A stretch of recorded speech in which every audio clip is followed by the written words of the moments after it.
नमस्कार। आज हामी श्रोताहरूले पठाउनु भएको सामग्रीमा आधारित रहेर नेपालका एकजना महत्त्वपूर्ण राजा वीरेन्द्र वीर विक्रम शाहदेवको जीवन र उहाँको शासनकाललाई अलिक गहिरिएर हेर्दैछौँ। हो, हामीसँग भएको यो सामग्रीले उहाँको जन्मदेखि लिएर उहाँको पढाइ, शासन अनि त्यो दुःखद अन्त्यसम्मका मुख्य घटनाहरू समेट्ने प्रयास गरेको देखिन्छ। हाम्रो उद्देश्य चाहिँ के हो भने यो सामग्री केलाएर राजा वीरेन्द्रको जीवनका खास खास पक्षहरू, उहाँले देश र प्रजातन्त्रको लागि गर्नुभएका कामहरू र अहिले हामी उहाँलाई कसरी सम्झन्छौँ, मतलब उहाँको विरासत के हो भन्नेबारे अलि स्पष्ट हुने। यो साँच्चै एक यस्तो राजाको कथा हो जसले आफ्नो देशको लागि शान्ति खोज्नुभयो, विकास चाहनुभयो, प्रजातान्त्रिक सुधार पनि गर्न खोज्नुभयो। तर उहाँको जीवनको अन्त्य चाहिँ एकदमै त्रासदीपूर्ण भयो, होइन? हो, निकै दुःखद।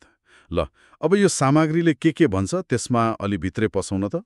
सुरु गरौँ उहाँको प्रारम्भिक जीवनबाटै। सामग्रीमा के छ? सामग्रीको सुरुमा उहाँको जन्म र परिवारबारे छ। डिसेम्बर 28, 1945मा काठमाडौँको नारायणहिटी राजदरबारमै जन्मिनु भएको। बुबा राजा महेन्द्र र आमा महारानी इन्द्रराज्यलक्ष्मी देवी शाह। अनि उहाँको शिक्षा दीक्षा नि त्यो त निकै फरक थियो भनिन्छ नि, होइन? हो, त्यो निकै उल्लेखनीय देखिन्छ। सानै उमेरमा 8 वर्षको हुँदा दार्जिलिङको सेन्ट जोसेफ कलेज पठाउनुभयो। ए, दार्जिलिङ त्यो बेलामै बाहिर पठाउने चलन सुरु भइसकेको रहेछ।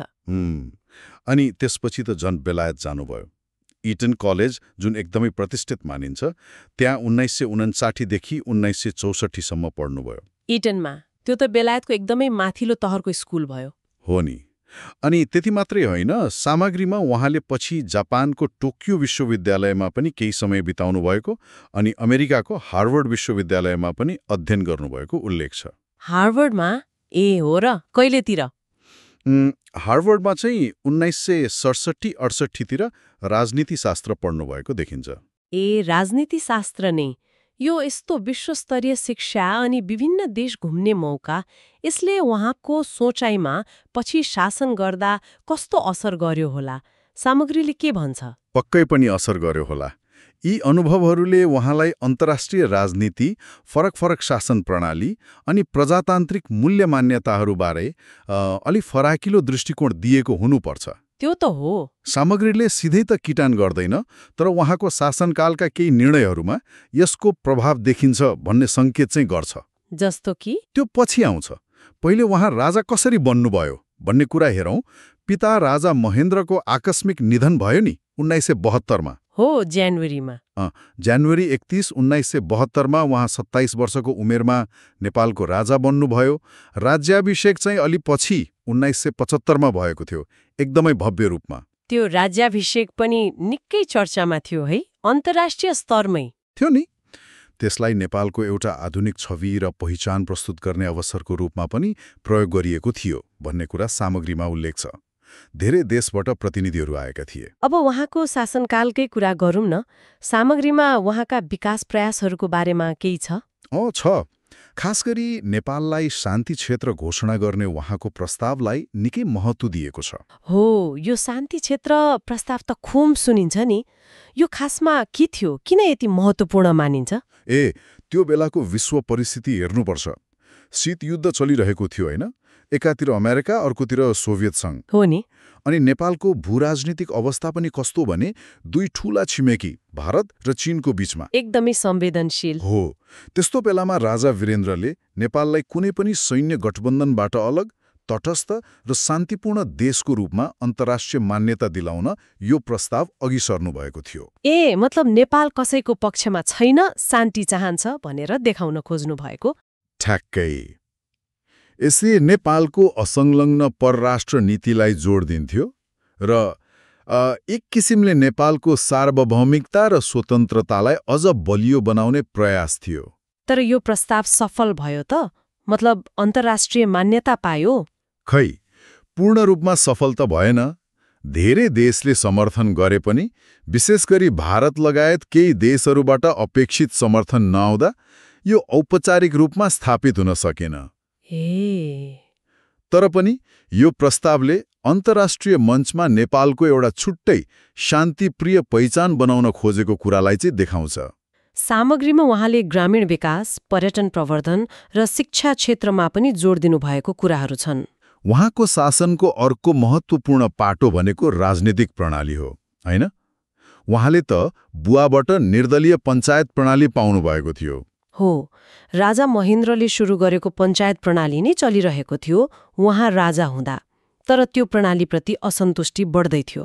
अनि 1990मा त ठूलै परिवर्तन आयो नि, होइन? जनआन्दोलन भयो। 1990को जनआन्दोलन, जसलाई जनआन्दोलन आई पनि भनिन्छ, एकदमै महत्त्वपूर्ण मोड थियो। प्रजातन्त्र पुनर्स्थापनाको माग जोडदार रूपमा उठ्यो। त्यो बेला राजा वीरेन्द्रको भूमिका कस्तो रह्यो? सामग्रीले के भन्छ? सामग्री केलाउँदा के देखिन्छ भने सुरुमा आन्दोलन दबाउन खोजियो, केही हिचकिचाहट पनि देखियो, तर जब आन्दोलनले देशव्यापी रूप लियो र स्थिति गम्भीर बन्यो अनि राजा वीरेन्द्रले निकै सुझबुझ देखाएर, भनौँ या परिस्थितिको माग बुझेर शान्तिपूर्ण रूपमै राजनीतिक दलहरूसँग सम्झौता गर्नुभयो। सम्झौता? कस्तो सम्झौता? उहाँले निर्दलीय पञ्चायत व्यवस्था खारेज गरेर देशमा बहुदलीय व्यवस्था पुनर्स्थापना गर्न र आफू संवैधानिक राजाको भूमिकामा सीमित हुन मन्जुर गर्नुभयो। मतलब उहाँले आफ्नो निरङ्कुश अधिकार त्यागेर संवैधानिक राजा बन्न स्वीकार गर्नुभयो। हो, ठीक भन्नुभयो। यो नेपालको राजनीतिक इतिहासमा एउटा ठूलो फड्को थियो। यसले नै निरङ्कुश राजतन्त्रको अन्त्य गरेर संवैधानिक राजतन्त्र र बहुदलीय प्रजातन्त्रको सुरुवात गर्यो। अनि यही कदमले गर्दा उहाँलाई धेरैले जनताको राजा भनेर चिन्न थाले, होइन त? सामग्रीमा पनि त्यस्तो कुरा छ। यो कदमले उहाँको छवि निकै बदलियो। प्रजातन्त्रको पक्षमा उभिएपछि उहाँलाई जनताको भावना बुझ्ने, नरम र शान्तिप्रिय राजाको रूपमा हेर्न थालियो। पहिले आलोचना गर्नेहरूले पनि प्रशंसा गरे होला नि? हो, पक्कै पनि। 1990मा नयाँ संविधान जारी भयो, जसले बहुदलीय व्यवस्था र संवैधानिक राजतन्त्रलाई संस्थागत गर्यो। यसले उहाँप्रतिको जनधारणामा निकै सकारात्मक बदलाव ल्यायो भन्ने देखिन्छ। यो त भयो राजनीतिक पाटो। उहाँको पारिवारिक जीवनबारे पनि सामग्रीमा केही छ कि? थोरै उल्लेख छ। उहाँको विवाह रानी ऐश्वर्यराजे लक्ष्मीदेवी शाहसँग भएको थियो। उहाँहरूका 3 सन्तान, युवराज दिपेन्द्र, अधिराज कुमारी श्रुति र अधिराज कुमार निराजन।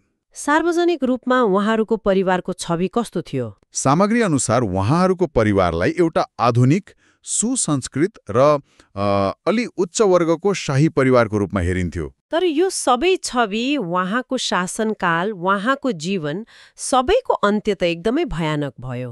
त्यो दरबार हत्याकाण्ड, जुन 1, 2001। हो, त्यो घटना। त्यो त नेपाली इतिहासकै सबैभन्दा कालो दिनमध्ये एक हो। सामग्रीले त्यसलाई निकै गम्भीर रूपमा प्रस्तुत गरेको छ।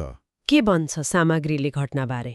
नारायणहिटी राजदरबारभित्र शुक्रबार रातिको पारिवारिक जमघटको बेला भएको गोलीकाण्डमा राजा वीरेन्द्र, रानी ऐश्वर्य, उहाँहरूका 2 सन्तान अधिराज कुमार निराजन र अधिराज कुमारी श्रुति लगायत राजपरिवारका अन्य थुप्रै सदस्यहरूको हत्या भयो। कतिजनाको? राजा वीरेन्द्रको परिवारका 5 जना सहित उहाँका भाइ धीरेन्द्र, बहिनीहरू शान्ति र शारदा, ज्वाइँ कुमार खड्ग लगायत गरी 10 जनाको मृत्यु भयो। एउटै रातमा, एउटै ठाउँमा? यो त अविश्वसनीय जस्तो सुनिन्छ। देशमा कस्तो असर पर्यो होला? पुरै देश स्तब्ध भयो। मान्छेहरूले विश्वासै गर्न सकेनन्। अन्तर्राष्ट्रिय स्तरमा पनि ठूलो हलचल भयो। घटनापछि छानबिन त भयो होला नि? सामग्रीमा आधिकारिक छानबिन प्रतिवेदनबारे केही छ? तत्कालीन प्रधान न्यायाधीश र सभामुख रहेको एक उच्चस्तरीय छानबिन समिति गठन भयो। त्यो समितिको प्रतिवेदनले के निष्कर्ष निकाल्यो भने? के निकाल्यो? प्रतिवेदन अनुसार युवराज दिपेन्द्रले नै अत्यधिक रक्सी र सायद लागू औषधि पनि सेवन गरेको अवस्थामा पारिवारिक विवादका कारण आफ्नै परिवारका सदस्यहरूको गोली हानी हत्या गरेर अन्त्यमा आफैलाई पनि गोली हाने। दिपेन्द्रले आफ्नै आमाबुवा, भाइ बहिनी? हो, आधिकारिक प्रतिवेदनको निष्कर्ष त्यही थियो। घटनापछि दिपेन्द्र कोमामा थिए। त्यही अवस्थामा उनलाई राजा पनि घोषित गरियो, तर 3 दिनपछि उनको पनि मृत्यु भयो। तर यो आधिकारिक प्रतिवेदनलाई आम मान्छेले पत्याए त? साम्राज्ञीले जनधारणाबारे के भन्छ? यहीँनेर कुरा अलि जटिल छ। साम्राज्ञीले स्पष्ट रूपमा के भन्छ भने आधिकारिक प्रतिवेदन आए पनि आम मानिसमा, मतलब धेरैजसो नेपालीमा त्यो निष्कर्षप्रति गहिरो अविश्वास रह्यो। अविश्वास किन होला? खै धेरै कारणहरू छन्। घटनाको प्रकृति नै यति अकल्पनीय थियो, अनि छानबिन प्रक्रिया र प्रतिवेदनका केही कुराहरूमा प्रश्न उठाइयो, जसले गर्दा अनेकौं शङ्का उपशङ्का र षड्यन्त्रका सिद्धान्तहरू जन्मे। षड्यन्त्रका सिद्धान्तहरू जस्तो कि? अब ती सिद्धान्तहरू त अनेक छन्। कसैले बाह्य शक्तिको हात देखे, कसैले दरबारभित्रकै अन्य सदस्य वा समूहको संलग्नताको कुरा गरे। तर ती सबै अनुमान र सिद्धान्त मात्रै हुन्, होइन? आधिकारिक निष्कर्ष त त्यही दिपेन्द्रवाला नै हो। तर त्यो अविश्वास आजसम्म पनि कायमी छ जस्तो लाग्छ है। हो, एकदमै। दरबार हत्याकाण्ड आज पनि एउटा रहस्यमय र अविवादास्पद घटनाकै रूपमा धेरैको मनमा बसेको छ। यो अविश्वास पनि त्यो घटनासँग जोडिएको एउटा महत्त्वपूर्ण पक्ष हो भन्ने सामग्रीले सङ्केत गर्छ। त्यसो भए यी सबै कुराहरूलाई, मतलब उहाँको जीवन, शासन, सुधारका प्रयास अनि त्यो दुःखद अन्त्य, सबैलाई समेटेर हेर्दा राजा वीरेन्द्रको विरासत चाहिँ कस्तो देखिन्छ त? सामग्रीको निष्कर्ष के छ? सामग्री हेर्दा उहाँलाई धेरैजसो मानिसहरूले उहाँको तुलनात्मक रूपमा शान्त, भद्र र दयालु स्वभावको लागि सम्झिन्छन्। अनि अर्को महत्त्वपूर्ण कुरा भनेको प्रजातन्त्रको माग उड्दा अन्तिममा भए पनि त्यसलाई स्वीकार गर्ने लचकता देखाउनु भयो। त्यो 1990 को परिवर्तनलाई शान्तिपूर्ण बनाउन उहाँको भूमिका रह्यो, होइन? हो, पञ्चायतबाट बहुदलमा शान्तिपूर्ण सङ्क्रमण गराउनु उहाँको सबैभन्दा महत्त्वपूर्ण र सकारात्मक योगदान मानिन्छ। साथै देशलाई आधुनिकीकरण गर्ने, अन्तर्राष्ट्रिय स्तरमा चिनाउने प्रयास अनि नेपालको सांस्कृतिक पहिचान जोगाउने कुरामा पनि उहाँको चासो थियो भन्ने देखिन्छ। त्यसैले उहाँलाई आज पनि धेरैले सम्झिरहन्छन्। आज पनि धेरैका लागि उहाँ एकता, शान्ति र एउटा राष्ट्रिय निष्ठाको प्रतीक जस्तो हुनुहुन्छ। यद्यपि उहाँको शासनकालका चुनौतीहरू र जीवनको अन्त्यको त्रासदीलाई बिर्सन सकिन्न। उहाँको विरासत अलि जटिल नै छ। हो, समग्रमा हेर्दा यो सामग्रीले राजा वीरेन्द्रको जीवनका विभिन्न पाटाहरू देखाउँछ। उहाँको त्यो अन्तर्राष्ट्रिय स्तरको शिक्षा अनि पञ्चायत कालबाट संवैधानिक राजतन्त्रमा संक्रमण गराउने त्यो निर्णायक भूमिका, विकास र शान्तिप्रतिको उहाँको चाहना र अन्तमा त्यो भयानक हत्याकाण्डमा भएको उहाँको दुःखद अन्त्य। उहाँको कथामा व्यक्तिगत गुणहरू, राजनीतिक उथलपुथल, राष्ट्रिय आकांक्षा र त्रासदी सबै कुरा जोडिएका छन्। अनि उहाँको त्यो जनताको राजाको छवि र प्रजातान्त्रिक मूल्यहरूप्रतिको सम्मानले गर्दा नि होला नेपाली इतिहासमा उहाँको एउटा विशेष स्थान बनेको छ, होइन त? हो, त्यो भन्न सकिन्छ।